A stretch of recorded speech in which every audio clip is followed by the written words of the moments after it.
Au nom du Père et du Fils et du Saint-Esprit, ainsi soit-il.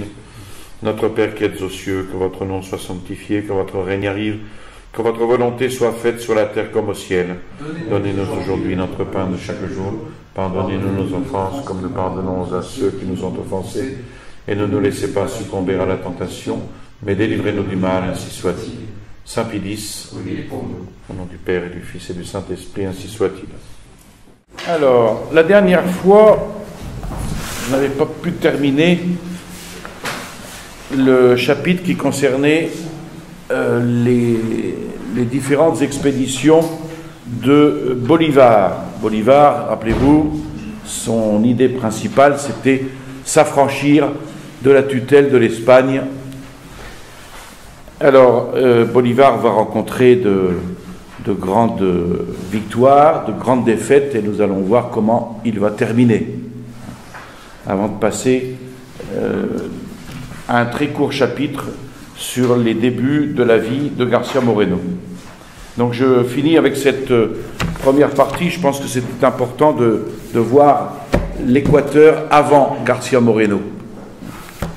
Donc nous avions vu le pays de García Moreno, l'Espagne en Amérique, la question du régalisme et du régicide, Bolivar, avec ensuite la tyrannie révolutionnaire. Nous allons y arriver. Donc, les années 1820-1821 furent consacrées. 1821, c'est la date de naissance de García Moreno. Les années 1820-1821, donc, vont être consacrées par Bolivar à consolider la conquête par la fondation de l'Union colombienne, avec le congrès d'Angostura qui décrète que le Venezuela et la Nouvelle-Grenade formeraient une seule nation.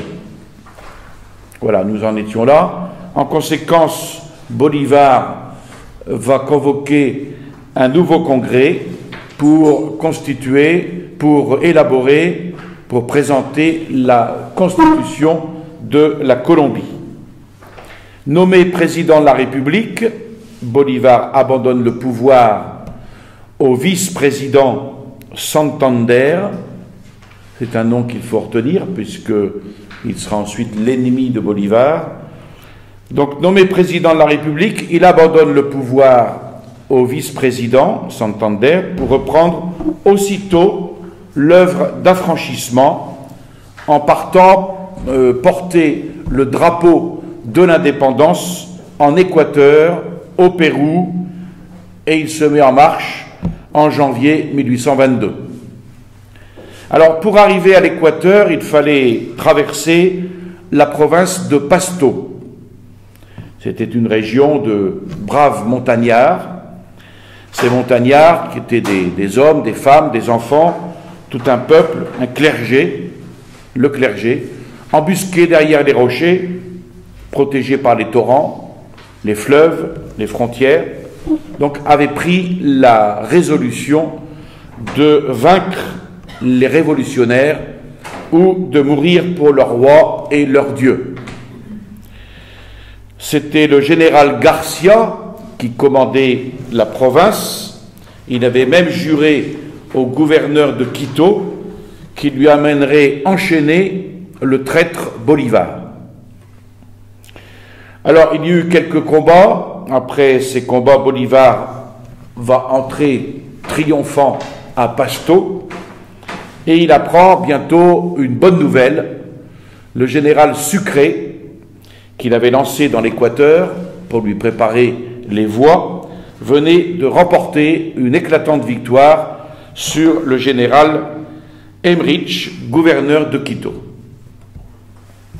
Cette bataille qui avait été livrée sur le mont Pichincha, qui domine Quito, terminait donc la campagne. La Colombie est libre, s'écria Bolivar. C'était son dessein donc d'annoncer l'annexion des provinces de l'Équateur à la grande République colombienne. À Quito, donc, Bolivar fut reçu en triomphateur. Et pour perpétuer le souvenir du 24 mai, qui est la date de la victoire de Pichincha, la municipalité décréta l'érection d'une pyramide sur laquelle serait gravée cette inscription: à Simon Bolivar, l'ange de la paix et de la liberté. Après une proclamation solennelle aux délégués de la province, l'annexion de la Colombie fut votée. La Colombie affranchit, restait encore aux Espagnols, le Pérou, révolutionné déjà depuis plusieurs années, mais dont les patriotes, par suite d'interminables discordes, n'avaient pu achever la conquête. Donc Bolivar leur offre son secours. Ils acceptent, tout en hésitant, parce que la gloire du grand général offusquait déjà les démagogues de Lima, comme ceux de Bogota. Donc il va passer l'année 1823 à préparer la campagne, mais ce fut une véritable agonie. Environné de troupes prêtes à se mutiner ou à déserter, ainsi que de traîtres, malade d'épuisement et de fatigue, Bolivar va travailler jour et nuit à créer une armée capable de battre les 20 000 Espagnols campés au Pérou. Tout est prêt, tout était prêt, donc jusqu'aux détails les plus minimes. Bolivar traverse la cordillère à la tête de ses troupes et rejoint le général Sucre dans les plaines du Sacramento. Et l'action s'engage dans les plaines du Junín. Les deux cavaleries se précipitent l'une sur l'autre. On lutte pendant 1 heure, corps à corps, à l'arme blanche. Les Espagnols prennent la fuite. Laissant derrière eux 2000 cadavres et un immense butin. Et les troupes républicaines acclament alors le grand Bolivar. Quelque temps après, le vice-roi La Serna tente une revanche dans les champs d'Ayacucho. Avec 1000 hommes, 11 pièces d'artillerie, il vient attaquer Sucre pendant une absence de Bolivar. Et Sucre le cerna si bien qu'il n'eut d'autre alternative que de se rendre ou d'être haché sur place. Et vice-roi, officiers, soldats tombent entre les mains des vainqueurs. Sucre fit hommage de sa victoire à Bolivar, le Libertador, qui lui répondit en le nommant grand maréchal d'Ayacucho.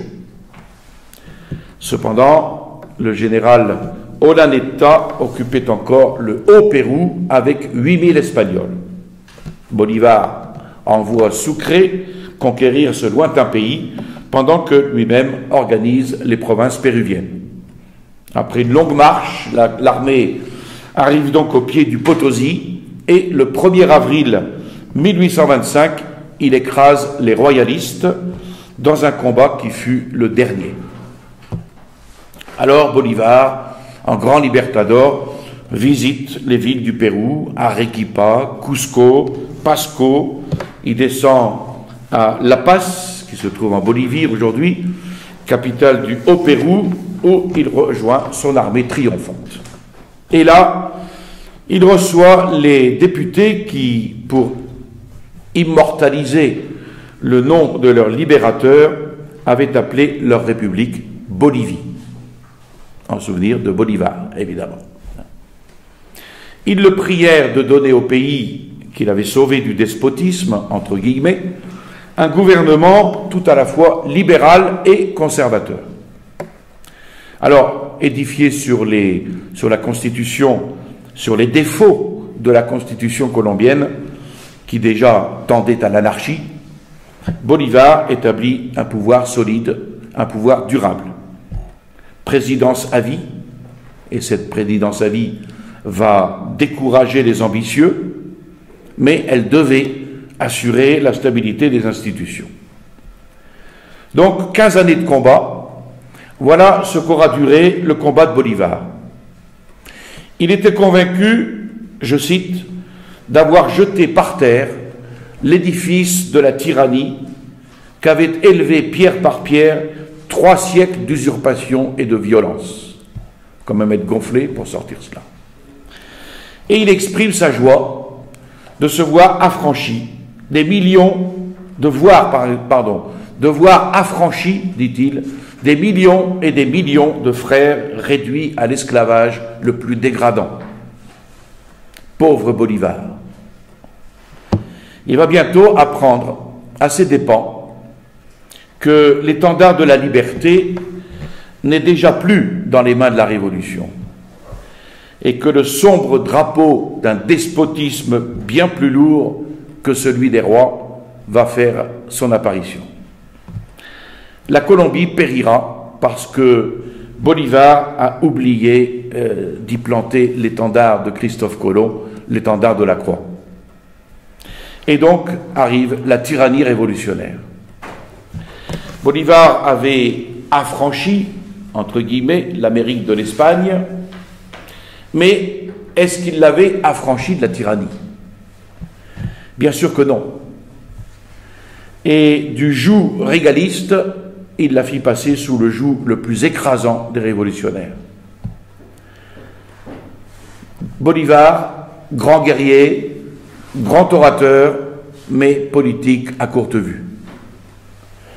Comme tous les hommes issus de 1789, il identifiait dans sa pensée la monarchie avec le despotisme, la République avec la liberté, confondant ainsi la forme avec le fond. Sa philosophie, quelle est-elle? C'est le contrat social de Jean-Jacques Rousseau. Son évangile, c'est la Déclaration des droits de l'homme. Et son principe de gouvernement, c'est la souveraineté du peuple, thème invariable de ses discours, qui, évidemment, chasse la souveraineté du Christ. Donc, ce Parlement souverain, c'est le despotisme du nombre que nous connaissons, substitué au despotisme d'un seul, avec cette aggravation qu'un tyran couronné peut toujours craindre le poignard ou l'insurrection, tandis que les tyrannos sans couronne de nos assemblées sont absolument irresponsables. Ce sont des rouages impersonnels de toute la machine législative. Alors, pour fonder un gouvernement libre, il faut trouver un frein moral qui bride la volonté humaine, impériale, royale ou parlementaire, lorsque cette volonté emportée par les passions devient tyrannique. Et ce frein de justice, nous le connaissons, ce frein de justice, il n'est autre que la loi de Dieu, interprétée par l'Église, qui est son organe officiel. Seul, en effet, Dieu ne peut commander en despote, parce qu'il est la vérité souveraine, il est la souveraine justice. Alors on peut discuter sur le mérite respectif des formes gouvernementales, on peut discuter sur leur convenance relative à tel État particulier, mais au fond, le pouvoir, l'individu ou l'assemblée, dégénérera toujours en tyrannie si, l'affranchissant des lois divines, on proclame sa souveraineté absolue. Et cet axiome politique, eh bien, les libéraux de la naissante Colombie vont se charger de l'enseigner à Bolivar. Pendant qu'il combattait pour l'indépendance, un homme qui lui devait ses titres militaires et civils administrait la Colombie en qualité de vice-président de la République. Et c'est le général Santander, démocrate comme Bolivar, qui entendait autrement que lui la souveraineté du peuple. Alors Bolivar, lui, il eût volontiers laissé l'Église vivre librement dans un État libre, l'Église libre dans l'État libre. Mais son lieutenant, Santander, en vrai sectaire, pensait que si l'État est souverain, il doit dominer l'Église et il doit même briser l'Église, pour peu qu'elle résiste aux ukases des majorités parlementaires. Ainsi, du reste, le veut la logique.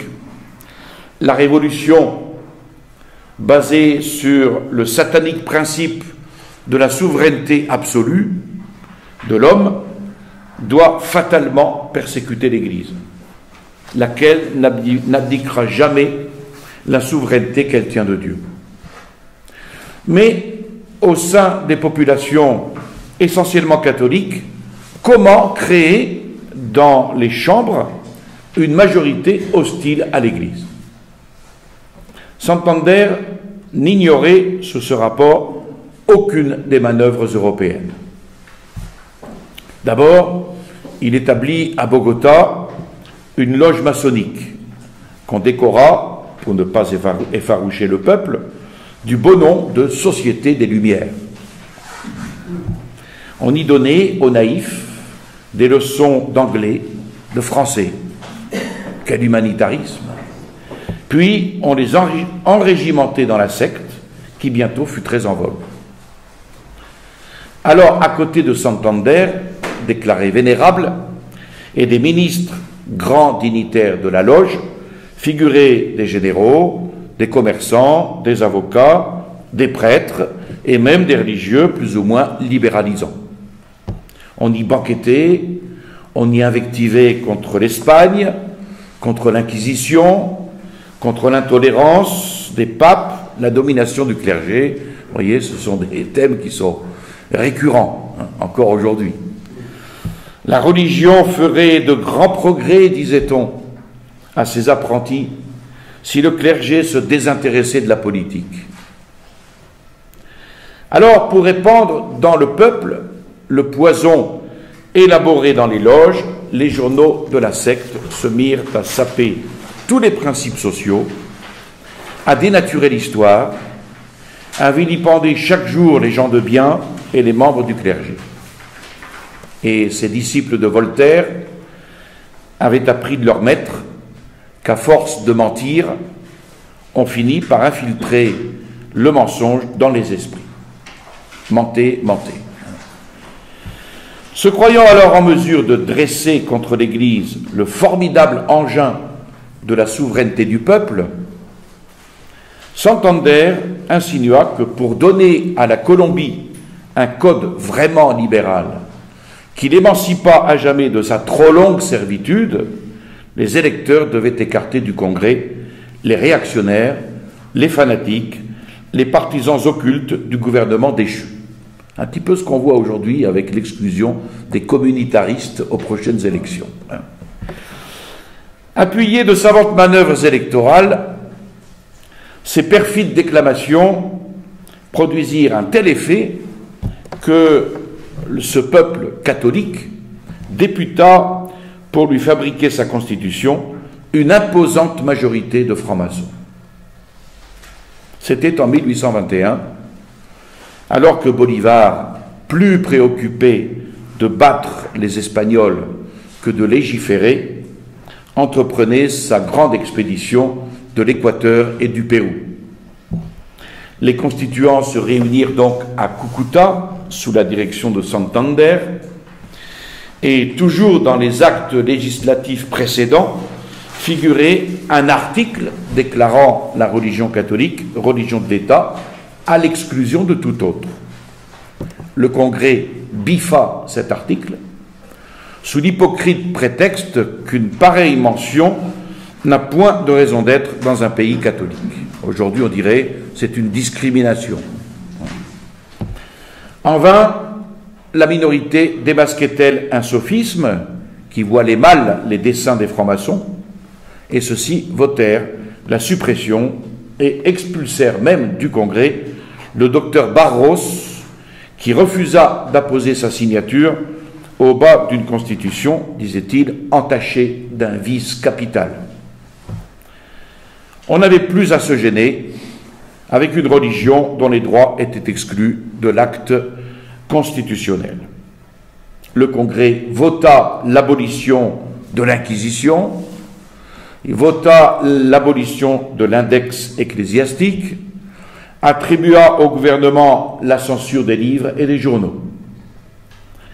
Et en preuve de son respect pour l'Église, Santander autorisa immédiatement la publication des œuvres de Voltaire, de Rousseau, de Diderot, de Bentham, etc. Sans compter bon nombre de pamphlets immoraux et impies. Il ne recula même pas devant l'organisation d'un schisme. Pour des raisons graves, le Saint-Siège avait en effet accordé aux monarques espagnols des privilèges très étendus quant à la nomination des dignitaires ecclésiastiques ainsi qu'à l'administration de leurs biens et revenus, privilèges qui étaient connus sous le nom de patronat royal. Évidemment, ces concessions gracieuses octroyées au roi catholique disparaissaient avec la royauté et l'Amérique républicaine retombait donc dans le droit commun. Le Congrès prétendit, contre toute justice, hériter des rois d'Espagne, ses rois et ses privilèges. On eut beau s'élever contre cette prétention schismatique, la majorité franc-maçonne ne s'en déclara pas moins investie du droit de patronat. Elle compléta donc l'œuvre de destruction en substituant dans les écoles un enseignement impie à l'enseignement traditionnel. Et sous prétexte de faire oublier les erreurs apprises durant les siècles de servitude, le Congrès imposa aux facultés universitaires et même aux séminaires un nouveau plan d'études. On introduisit dans tous les cours des auteurs dangereux, quelques-uns ouvertement impies, comme Bentham, professeur d'athéisme et de matérialisme, et malheur à qui osait critiquer ce favori de Santander. Le docteur Margallo, par exemple, fut ainsi jeté en prison pour avoir flétri du haut de la chaire universitaire cet enseignement impie, devenu officiel et obligatoire. Alors, 4 ou 5 ans de régime 1000 fois plus tyrannique, entre guillemets, que l'absolutisme, entre guillemets, royal, suffirent pour quand même exaspérer les populations. Les plus acharnés défenseurs de la Révolution, comme Restrepo, qui fut l'historiographe de la Colombie, sont obligés d'en convenir. Depuis 15 ans, ils avaient accumulé plus de ruines que l'Espagne en 3 siècles, quant à la prospérité matérielle du pays. La Colombie devenait un enfer, d'où l'ordre était banni, plus de lois protectrices du foyer, des personnes, des propriétés, le brigandage militaire sous toutes ses formes, les maisons pillées, les couvents transformés en casernes, les églises profanées, des razzias de jeunes gens opérés à main armée sur les places publiques, des provinces entières livrées à l'extermination pour cause de royalisme, la province de Pasto par exemple, exécution de prisonniers, environ 1 millier, sur toutes les routes, dans les villes, les villages, des bandes de soldats en guenilles perdus de vices et vivant de rapines. Voilà le spectacle qu'offrait ce malheureux pays, avec en plus d'agriculture, plus de commerce, plus de travail, des contributions forcées, la misère partout, la banqueroute en perspective.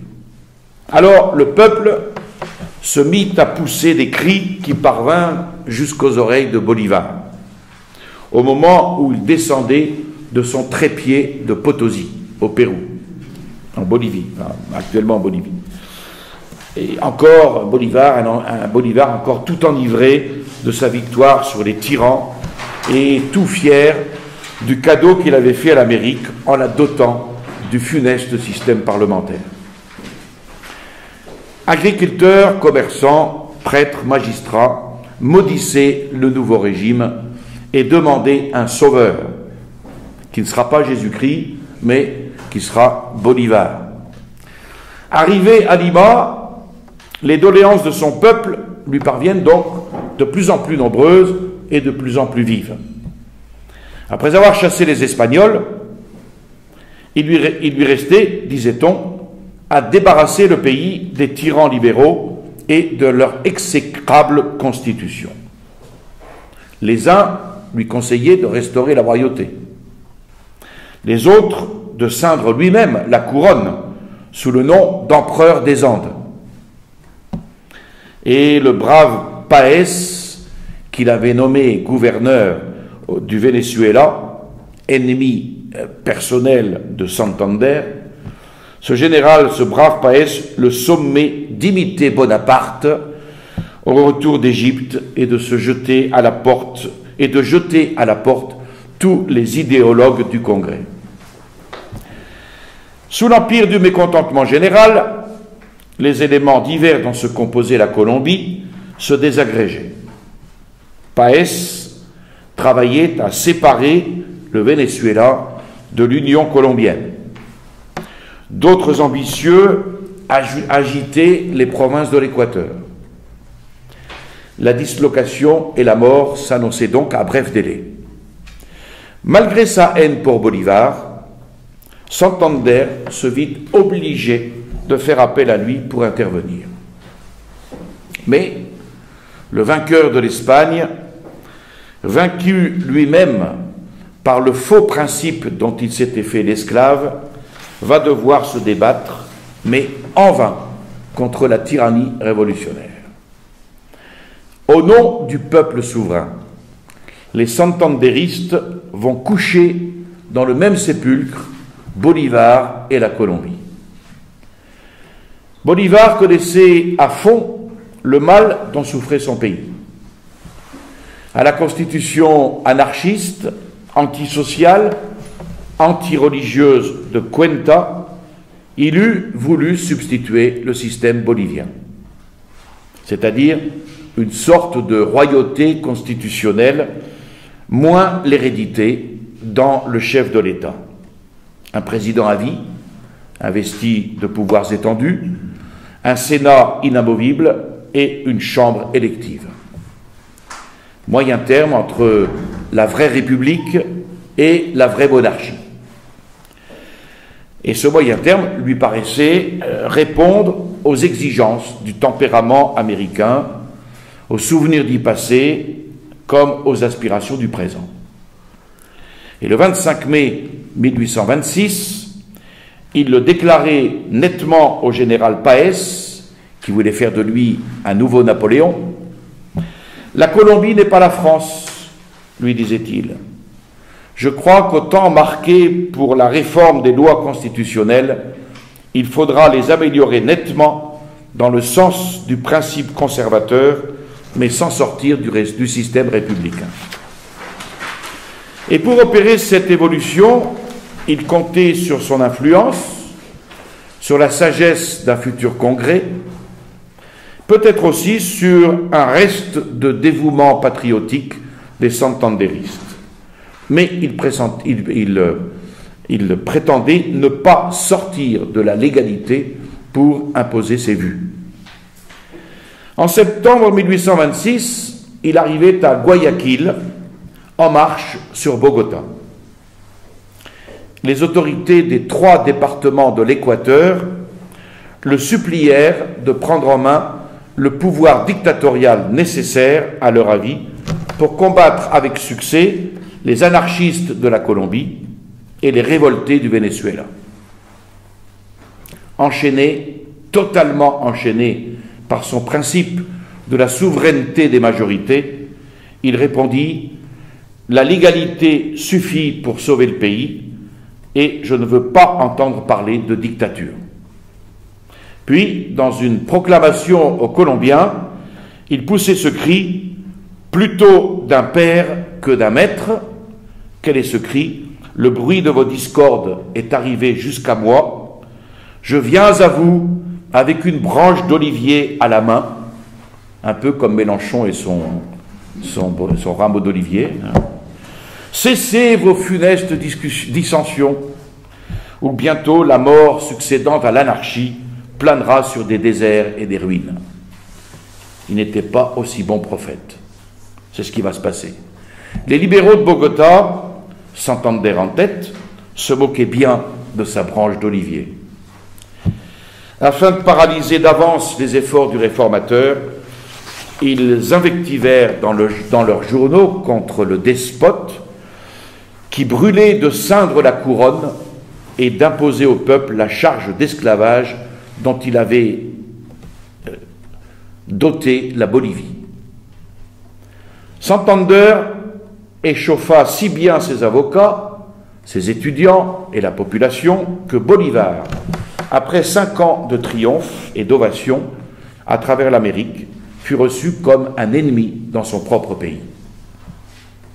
Et aux portes de la capitale, l'intendant du département, entouré de la municipalité, crut devoir le haranguer sur le respect dû à la Constitution et sur le devoir qui s'imposait à tous de garder les serments prêtés. Et indigné d'une telle audace, Bolivar répondit qu'en arrivant en Colombie à la tête d'une armée couverte de lauriers, il avait droit de s'attendre à des félicitations et non à d'intempestives rodomontades sur la Constitution et ses lois. Et au palais, Santander le complimenta sur ses triomphes militaires, déclarant que lui, Santander, avait mis sa gloire pendant ces 5 années à gouverner selon la loi. Du reste, il serait toujours l'esclave de la Constitution et grand admirateur de Bolivar. À ces démonstrations, Bolivar comprit la nécessité de tenir dans l'ombre, au moins pour le moment, son plan de réforme. Il parla de l'indépendance, de l'armée, de l'union, de la volonté nationale souveraine et infaillible, de la Constitution, le livre sacré, disait-il, l'évangile du peuple colombien. On m'accuse d'aspirer au trône, ajouta-t-il. On devrait savoir que le nom de Libertador me suffit et que je n'aspire pas à descendre. Belle humilité. Là-dessus, il reprit son épée et partit au Venezuela pour ramener de gré ou de force les séparatistes à l'union, en applaudissant aux déclarations libérales de Bolivar. Les santanderistes n'ignoraient pas sa pensée intime sur leurs lois exécrables, ni son grand désir d'une révision. Et ils l'avaient appelé pour mettre Páez à la raison, mais avec la volonté bien arrêtée de renverser leur sauveur quand ils n'auraient plus besoin de son appui. Et à peine eut-il quitté Bogota que les journaux recommencèrent à hurler contre le tyran, à cribler de leur sarcasme la Constitution de Bolivar. Et pour monter les têtes, Santander publia une adresse au président, signée par un grand nombre d'habitants et de fonctionnaires de Bogota, adresse dans laquelle, au milieu des louanges plus ou moins venimeuses, on le suppliait de ne pas changer de système de gouvernement. Et à force d'intrigue, il parvint même à soulever contre Bolivar la division colombienne qu'il avait suivie au Pérou. Le colonel Bustamante et 70 officiers, ses complices, emprisonnèrent leur chef sous prétexte que la République était en danger à Lima aussi bien qu'à Bogota. Et au lieu de destituer l'auteur de cet indigne pronunciamento, comme on dit, coup d'État, Santander lui envoya ses félicitations. De pareilles manœuvres exaspérèrent tellement Bolivar qu'il résigna immédiatement ses pouvoirs. Bolivar était donc décidé à quitter le pouvoir et sa décision était irrévocable. Le Congrès n'en examina pas moins la question de savoir s'il convenait ou non d'accepter la démission du président. Alors, les bolivaristes, ou partisans de la révision, opinèrent pour la négative, alléguant la nécessité d'un bras puissant et fort dans les circonstances difficiles où se trouvait la Colombie. Les santanderistes, furieux, se prononcèrent pour l'acceptation. Après cela, on passa au vote, et là, pourtant, 50 députés contre 24 refusèrent d'accepter la démission. les santanderistes battus, Bolivar garda le pouvoir, convoqua une grande convention qui terminerait tous les différends en tranchant la question des réformes constitutionnelles.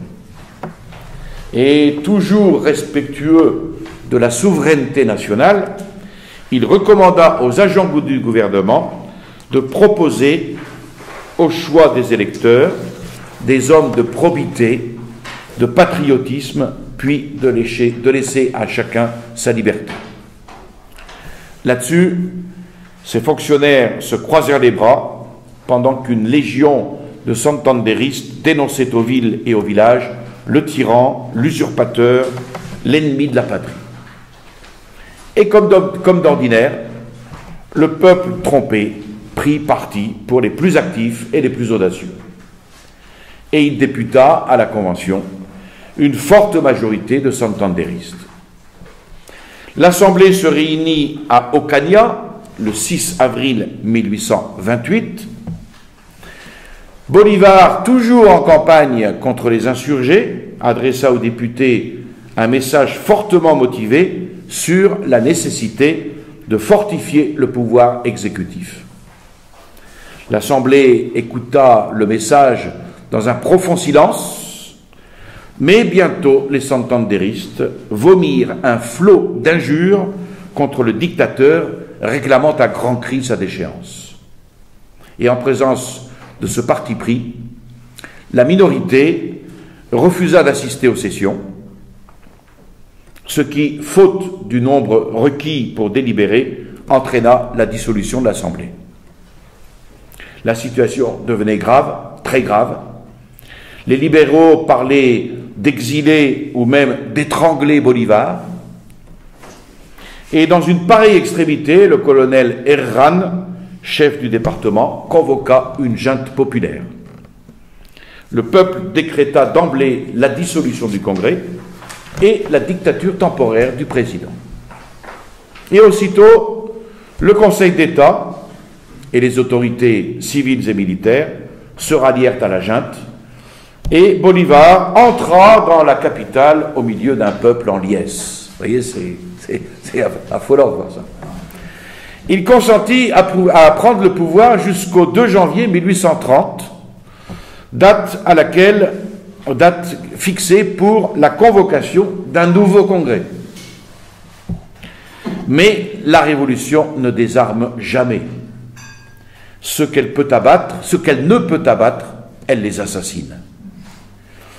Un mois après leur échec, donc le 25 septembre 1828, il y eut tentative d'assassinat de Bolivar en pleine nuit, mais qui se solda par un échec.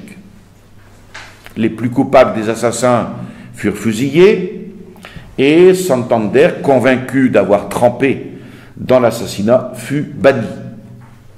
Bolivar comprit alors que la tyrannie révolutionnaire, il l'a compris bien tard, mais il l'a compris, ainsi que la situation d'un peuple livré sans défense aux ambitieux, aux scélérats qu'il exploitait, pouvait avoir une importance de plus en plus grande.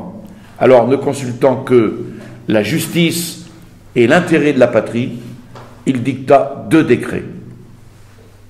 Premier décret, considérant que l'impunité accordée aux criminels et aux pervers amènerait à bref délai la dissolution de l'État, je prends en main l'autorité dictatoriale que le peuple m'a confiée.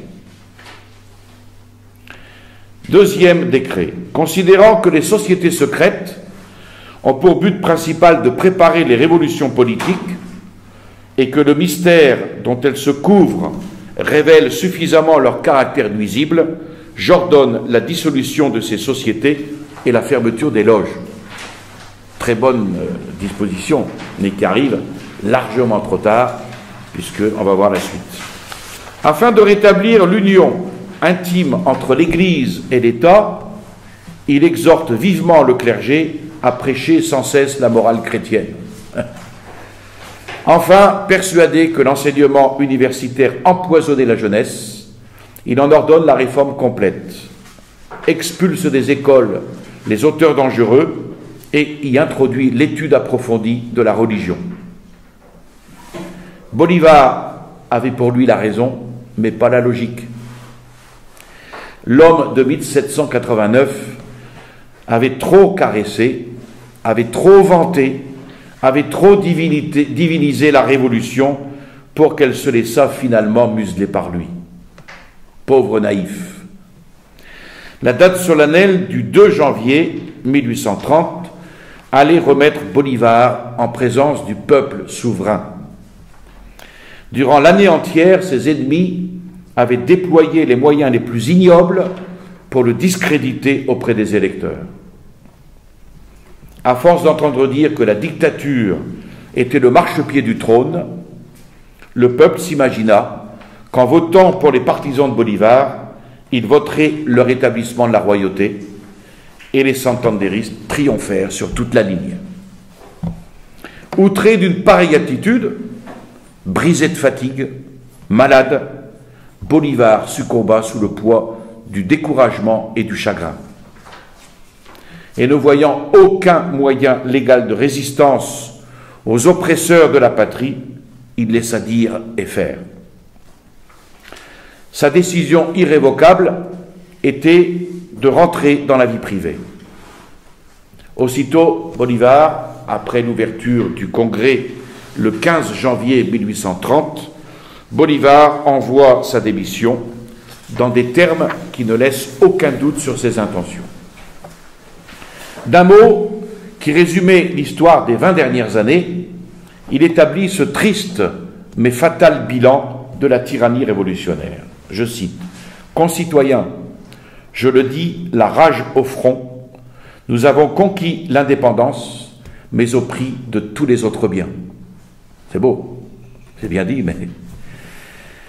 Je le dis, la rage au front, nous avons conquis l'indépendance par rapport à l'Espagne, mais au prix de tous les autres biens.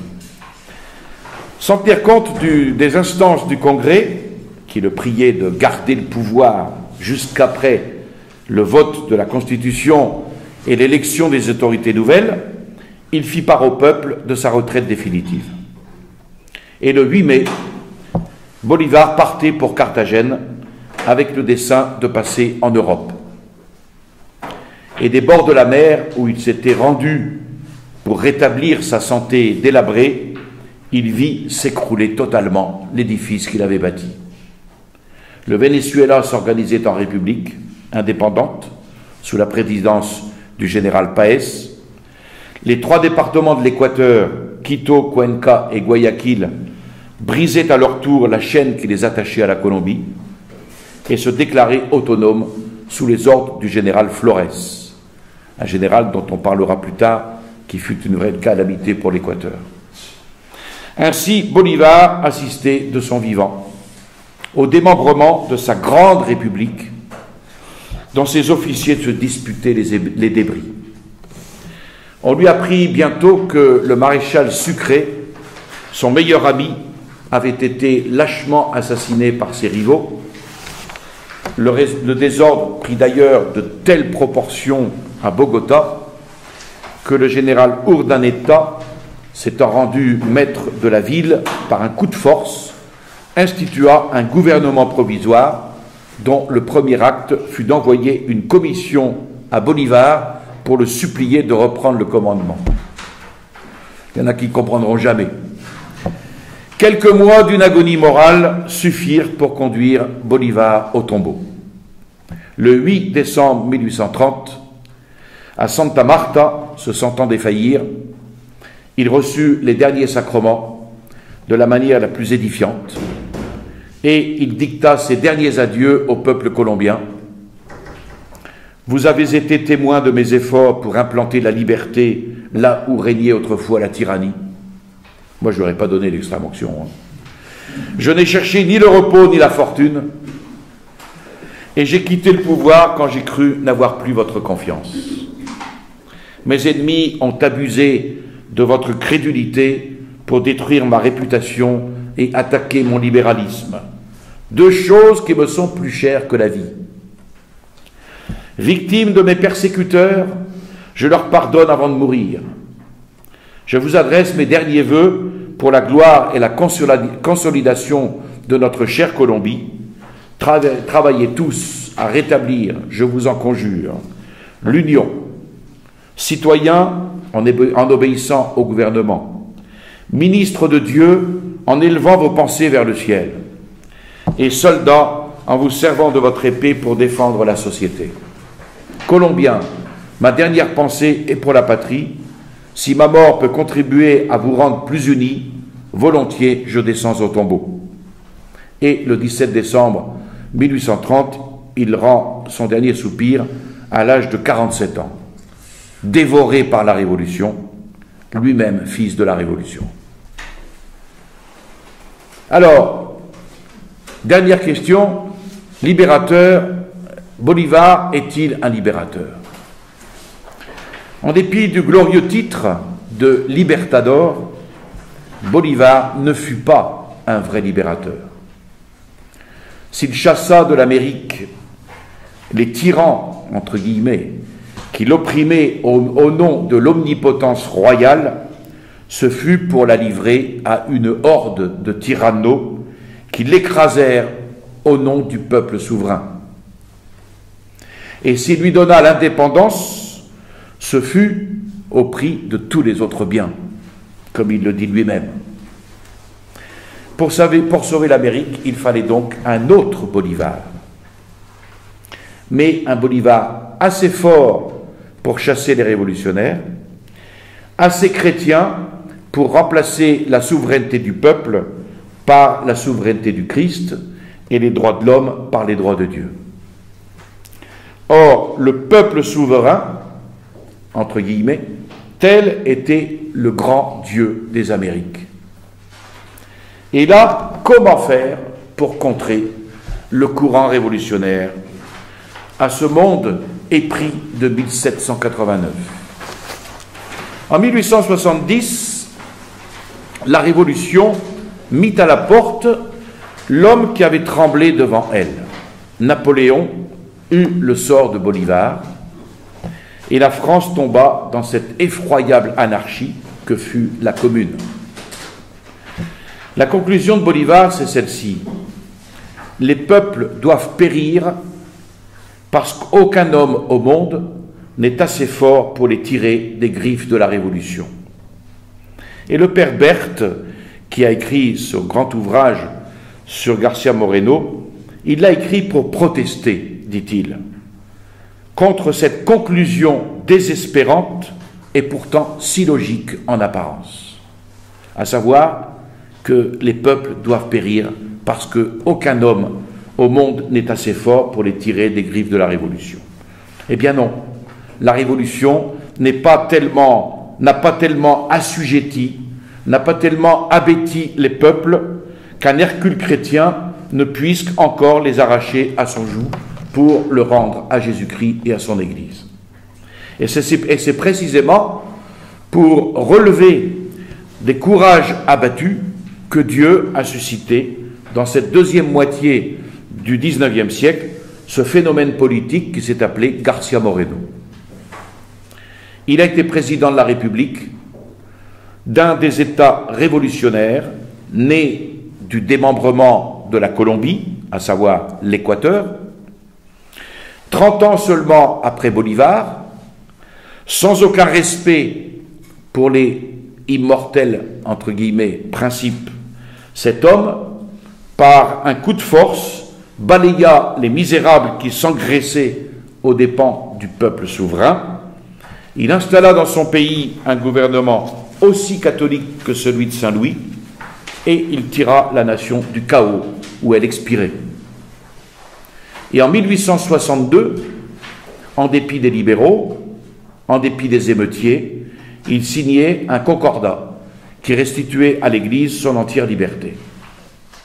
En 1867, il installa une constitution destinée à faire de son peuple, au milieu des nations sans Dieu, le vrai peuple du Christ.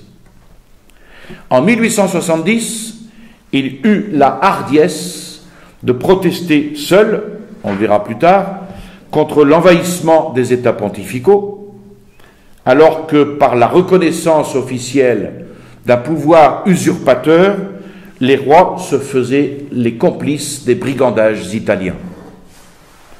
Il obtint même du Congrès, en 1873, un subside national en faveur du pontife, qui était captif et dépouillé. En même temps, il consacrait la République au Sacré-Cœur de Jésus et il ordonnait de placer aux frais de l'État dans toutes les cathédrales une pierre commémorative de ce grand événement. Alors, dans un pays pauvre et ruiné, il trouva moyen de réaliser en 10 ans, au point de vue intellectuel, moral et matériel, des prodiges tels que l'imagination la plus audacieuse n'eût osé le concevoir. Naturellement, les démocrates qu'il avait évincés du gouvernement, les théoriciens de l'Église libre dans l'État libre firent rage contre lui. Mais son bras de fer les écrasa toutes les fois qu'ils ouvrirent leurs serres pour ressaisir leur proie. Et sans aucune concession, on le verra dans l'histoire de García Moreno. Enfin, comme le peuple, reconnaissant envers son bienfaiteur, venait de lui confier une 3e fois la suprême magistrature, sa mort fut décrétée dans les loges maçonniques. Il la prit et il écrivit au pape cette parole sublime: « Puissé-je être jugé digne de verser mon sang pour la cause de l'Église et de la société ?» Et Dieu l'en jugea digne, et le 6 août 1875, il tomba sous le poignard de la Révolution.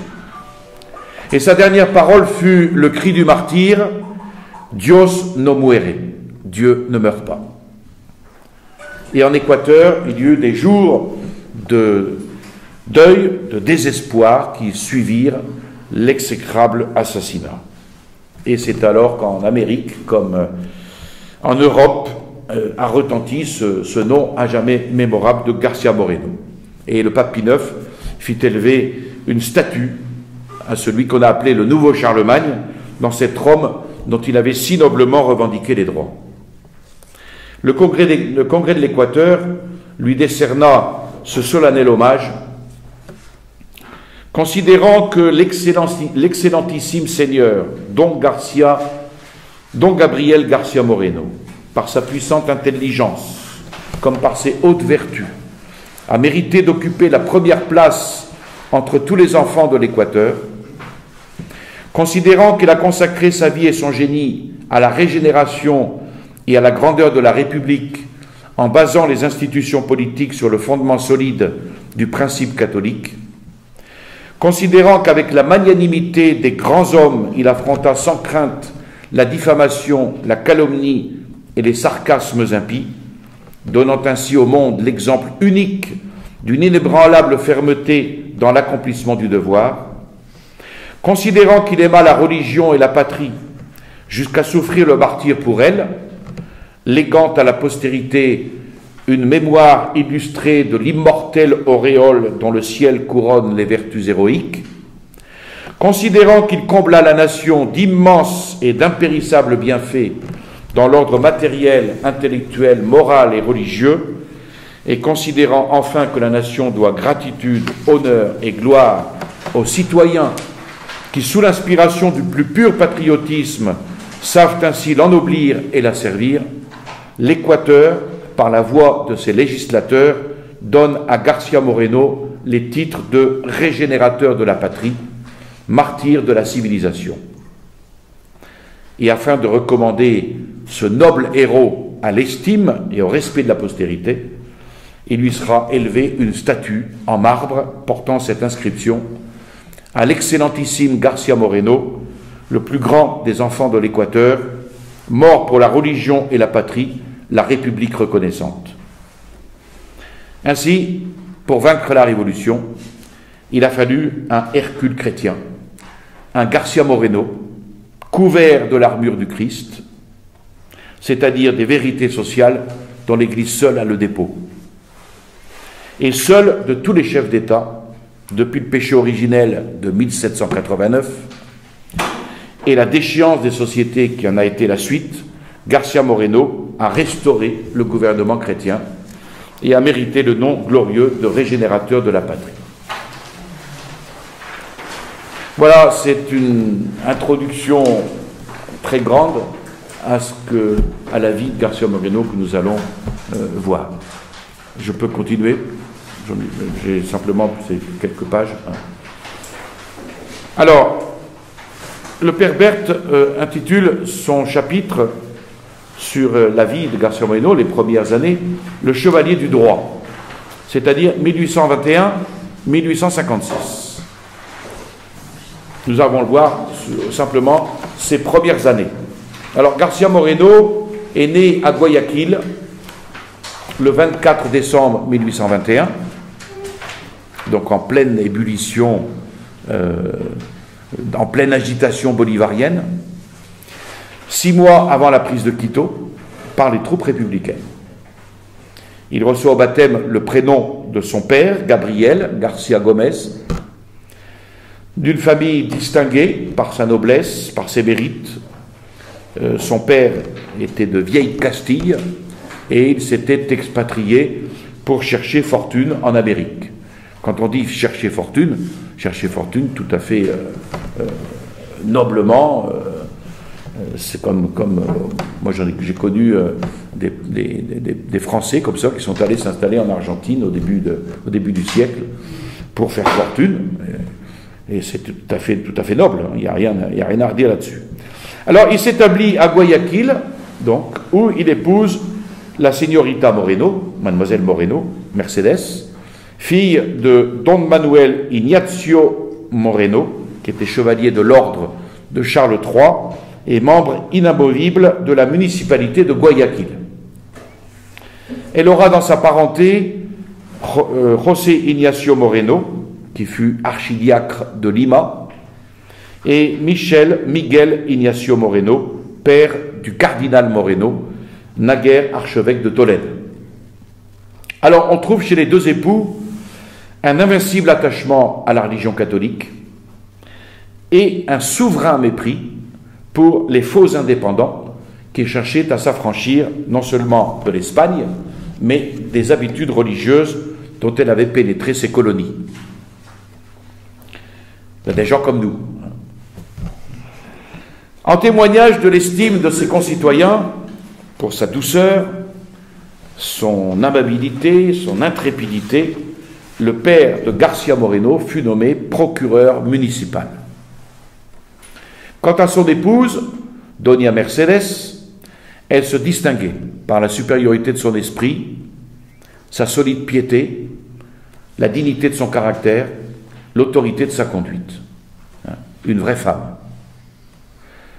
Ardente royaliste comme son mari, elle refusa jusqu'à la fin de sa vie de pavoiser sa maison le jour de la fête de l'indépendance, aimant mieux payer l'amende imposée aux contrevenants que de paraître se réjouir au souvenir d'une révolution. Donc avis à ceux qui mettent le drapeau bleu, blanc, rouge le 14 juillet.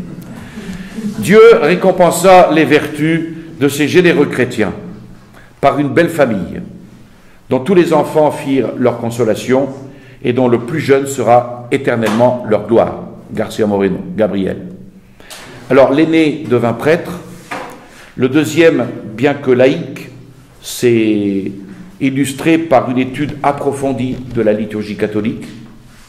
Le troisième, Don Pablo García Moreno, un des grands propriétaires de l'Équateur, va aider son jeune frère, devenu président de la République, à réaliser de grandes entreprises.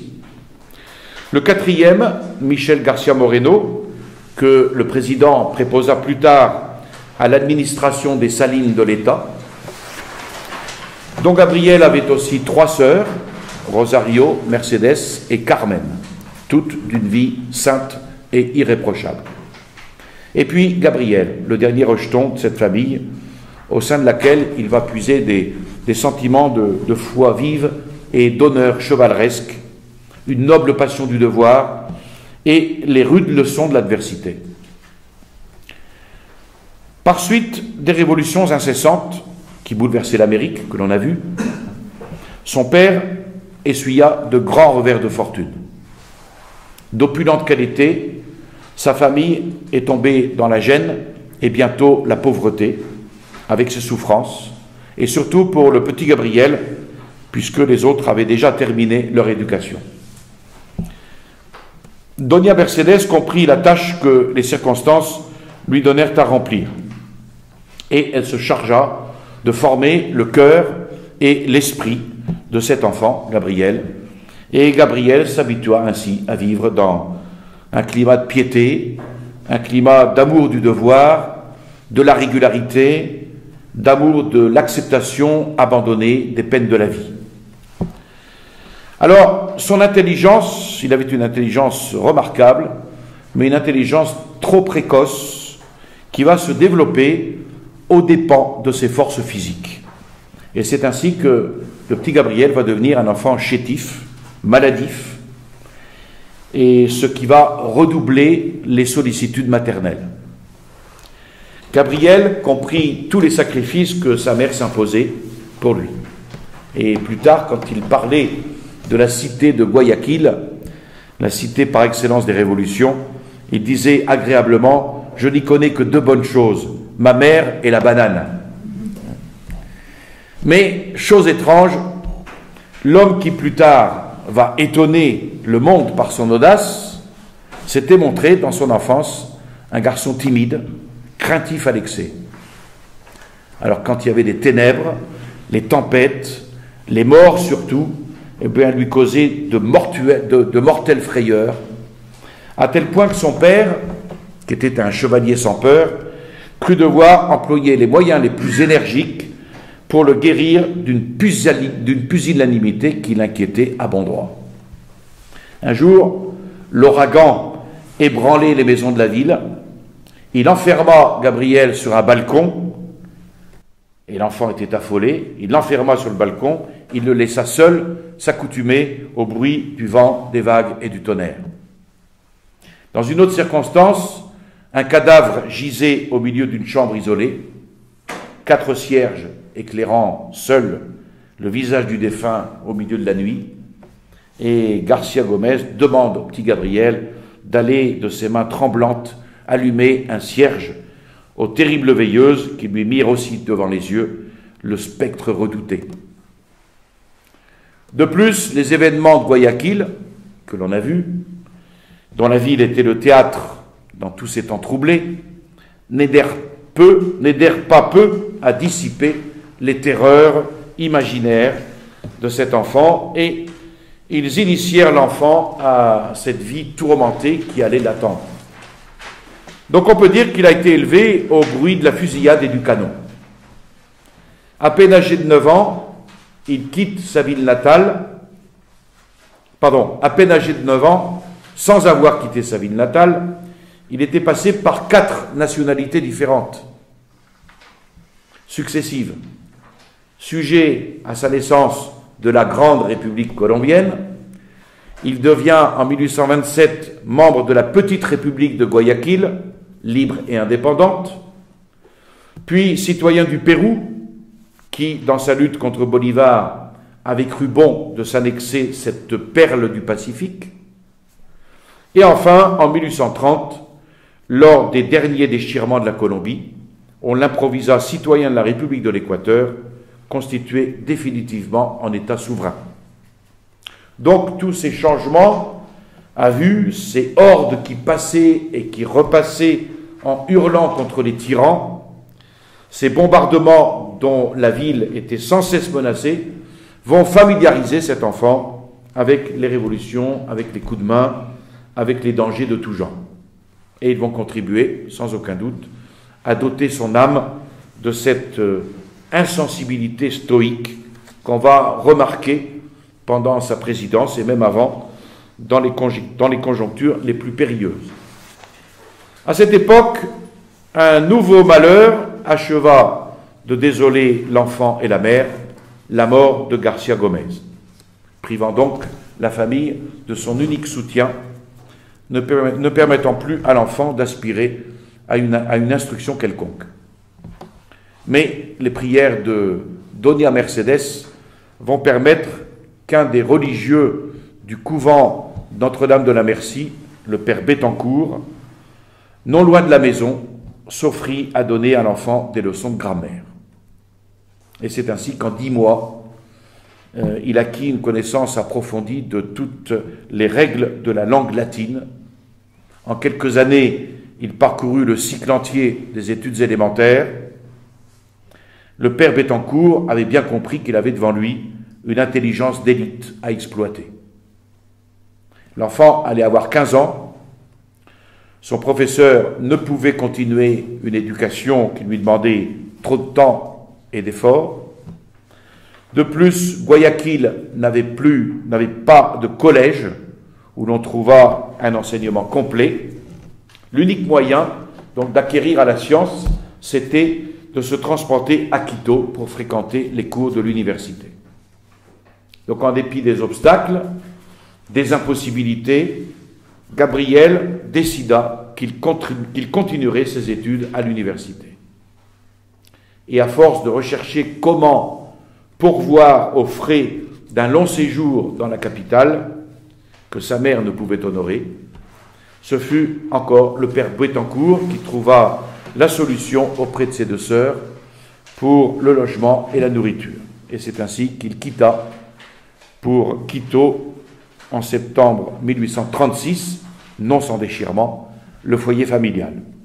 Et il fut alors reçu à Quito, les bras ouverts par ses nouvelles mères. Nous verrons la suite, sa vie d'étudiant, etc., la prochaine fois. Alors, je vous préciserai, mais le prochain cours, ayant lieu le 24 décembre, il est évident que je ne le ferai pas. Donc je l'ai avancé d'1 semaine. Donc ça ne sera pas le 24, mais le 17.